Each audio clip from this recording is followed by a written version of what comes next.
Hey everybody, this is the help video for the Langston Hughes One Friday Morning Part 2 assignment. Once again, this will mostly be just reading. There's only a couple questions to answer. So, let's get to it. Um, Once again, if you forgot, this is a story by Langston Hughes written in 1941. You read the first part yesterday. If you didn't yet, don't watch this yet. You should go back and watch that first. Got a good GIF for you. This is the last. This is the paragraph that the last assignment left off on. I just wanted to kind of refresh you on what's going on. So Nancy Lee entered the painting contest with her watercolor painting about a picture of something that it's like a landscape, but it has, this is the kind of the scene if you want to go back and look at this. Just a recap of what just happened. She's wondering if the judges would like it, and she's explaining what she added to her painting. So let's see what happens. One Friday, Miss O'Shea, Nancy's vice principal, sent for Nancy Lee to stop by her office as school closed. She did not think she had done anything wrong, yet that tight little knot came in her throat just the same as she approached Miss O'Shea's door. She knocked on Miss O'Shea's door. The voice said, "Come in." Miss O'Shea had a way of making you feel welcome, even if you came to be expelled. "Sit down, Nancy Lee," said Miss O'Shea. "I have something to tell you." Nancy Lee sat down. "But I must ask you to promise not to tell anyone yet." "I won't, Miss O'Shea," Nancy Lee said, wondering what on earth the principal had to say to her. At that point, there was a light knock on the door. Miss O'Shea called out, "Come in," and Miss Dietrich entered. "May I be part of this too?" she asked, tall and smiling. "Of course," Miss O'Shea said. "I was just telling Nancy Lee what we thought of her, but I hadn't gotten around to giving her the news. Perhaps, Miss Dietrich, you'd like to tell her yourself." Miss Dietrich was always direct. "Nancy Lee," she said, "your picture has won the Artists Club scholarship." The slender brown girl's eyes widened, her heart jumped, then her throat tightened again. She tried to smile, but instead tears came to her eyes. Nancy Lee must have danced all the way home. She hoped she had been dignified, but certainly she hadn't stopped to tell anyone her secret on the way. Smiles and tears mingled on her brown cheeks. She hoped her mother hadn't gotten home yet and that the house was empty. She wanted to have time to calm down and look natural before she had to see anyone. She didn't want to be bursting with excitement, having a secret to contain. Miss O'Shea's calling her to the office had been in the nature of preparation. She wished her to know about the coming award. In making acceptance speeches, she wanted her to be calm, prepared, not nervous or frightened. So Nancy Lee was asked to think what she would say when the scholarship was given to her, both at that Friday morning assembly hour, when the announcement would be made, and at the evening banquet of the Artists Club. Nancy Lee promised the vice principal to think calmly about what she would say. Miss Dietrich had then asked for some facts about her parents, her background, and her life, since such material would probably be desired for the papers. Nancy Lee had told her how they had come from the deep south, her father having been successful in achieving a transfer from one post office to another, a thing he had long sought in order to give Nancy Lee a chance to go to the school in the north.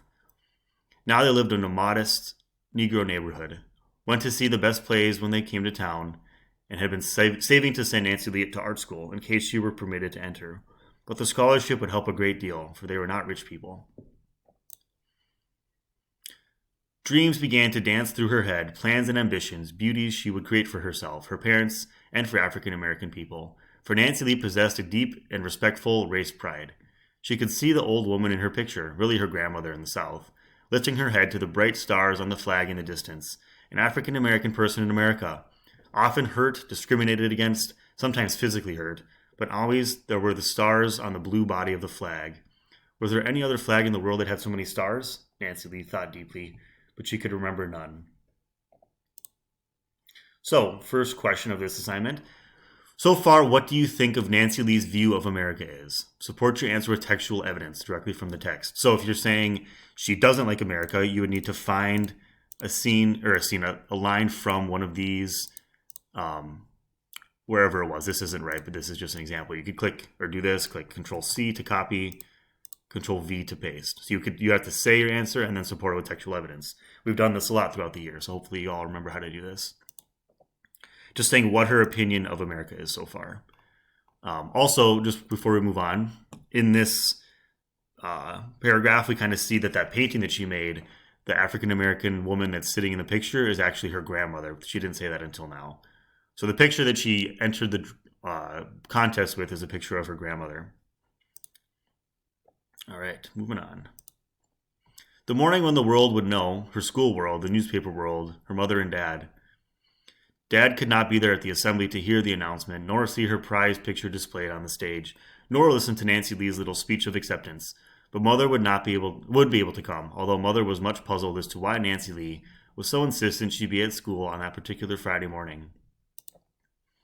When something is happening, something new and fine, something that will change your very life, it is hard to go to sleep at night for thinking about it, and hard to keep your heart from pounding, or a strange little knot of joy from gathering in your throat. Nancy Lee had taken her bath, brushed her hair until it glowed, and had gone to bed thinking about the next day, the big day when, before 3,000 students, she would be the one student honored, her painting the one painting to be acclaimed. As the best of the year from all the arts classes of the city, her short speech of gratitude was ready. She went over it in her mind, not word for word. She let the thoughts flow simply and sincerely through her consciousness, many times.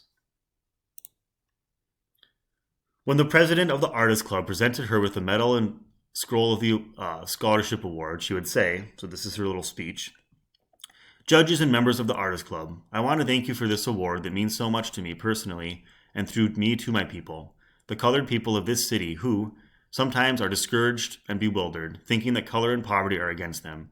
I accept this award with gratitude and pride, not for myself alone, but for the race that believes in American opportunity and American fairness. And the bright stars in our flag. I thank Ms. Dietrich and the teachers who made it possible for me to have the knowledge and training that lie behind this honor you have conferred upon my painting. When I came here from the South a few years ago, I was not sure how you would receive me. You received me well. You have given me a chance and helped me along the road I wanted to follow. I suppose the judges know that every week here at Assembly, the students of this school pledge allegiance to the flag. I shall try to be worthy of that pledge, and of the help and friendship and understanding of my fellow citizens, of whatever race or creed, and of our American dream of liberty and justice for all." So that's her speech that she would be giving. That would be her response before the students in the morning. How proud and happy the African American pupils would be, her students. Perhaps almost as proud as they were of the African American star on the football team. Her mother would probably cry with happiness. Thus, Nancy Lee went to sleep dreaming of a wonderful tomorrow. The bright sunlight of the morning woke her. There was breakfast with her parents, their half amused and puzzled faces across the table, wondering what could be the secret that made her eyes so bright. All right, that concludes part two of this story. Part 3 will be tomorrow. So before you submit this, predict what will happen at the end of this story, the last part. There's about a third left. So what's going to happen the last part of this story? So predict what you think and then support why. Don't just make up something that has no possible thing of happening. So like if you're saying that she's going to trip and break her leg on the way to school, you would need to have evidence at least of why you're predicting that. It doesn't need to be like from the story, but just like supporting why you predicted what you're predicting. Okay, hopefully that makes sense to all of you. Yeah, so just let me know if you need additional help, and I hope that you're enjoying the story so far. Like I said, I enjoy this one more than the Zora Neale Hurston one that we read. So, all right, everybody, I'll talk to you later.